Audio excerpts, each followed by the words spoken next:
I'm Morgan, and today I wanted to share my female and femme-presenting autistic content creator recommendations.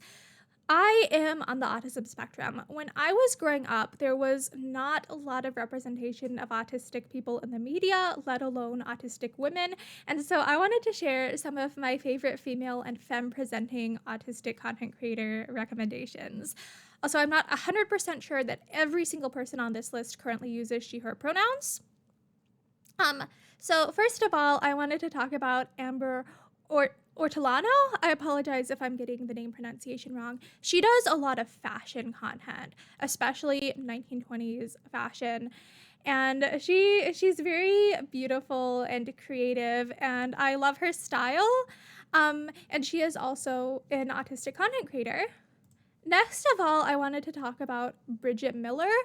She talks a lot about struggles that she faces as an autistic person. And so I would recommend her, but do be aware that her stuff is very serious, so you might want to be like in a good mental space to watch some of her stuff. Next of all is Dana Anderson. I love her content. A lot of times she does like these videos where she'll like fold her laundry and just talk about her life experiences.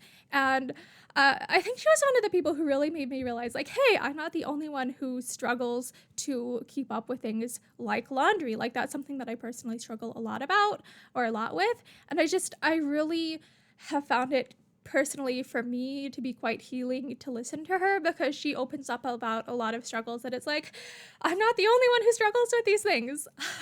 Next of all, I would like to recommend Haley Honeyman. So she, if I remember right, also has ADHD. So she is like a little bit more broad in talking about her different neurodiverse experiences.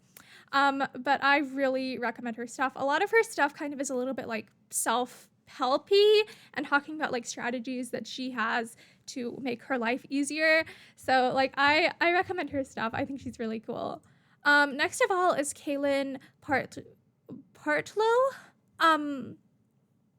And I believe she was on Netflix's Love on the Spectrum. I haven't seen this, but she talks a lot about like her personal experiences with autism because she's an autistic woman.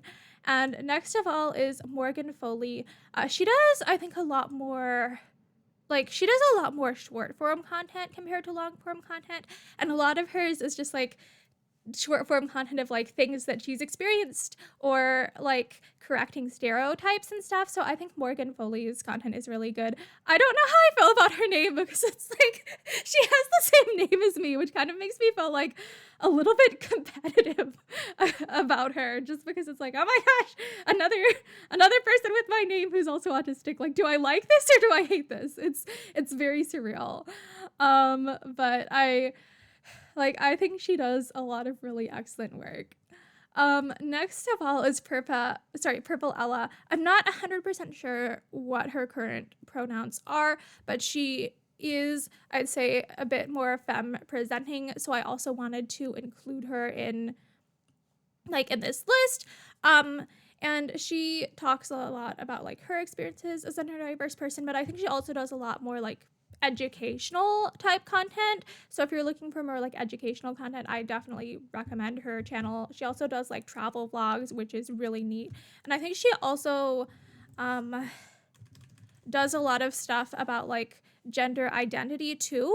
So I think she's a really great resource. Sorry, I think that she or they is a really great resource on this. I don't want to like accidentally misgender this person because I think this person might actually identify as non-binary, but I couldn't find their pronouns in their bio, so I'm not 100% sure. Whatever Purple Ella's pronouns are, we should respect them. And next of all is Zara Beth. And Zara Beth does a lot of like disability related content in general. I believe that she is autistic, but she focuses a lot on other disability related stuff as well because I think she has multiple disabilities.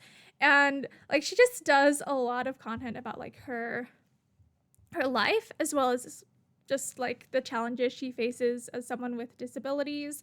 And I really like her stuff. She's like really cool. And I think she might also do, okay, let me see. I'm not 100% sure if she does a lot of like LGBTQIA plus content, but I believe she does some. So yeah, those are my female and femme presenting autistic content creator recommendations. I hope you have a great day. Bye.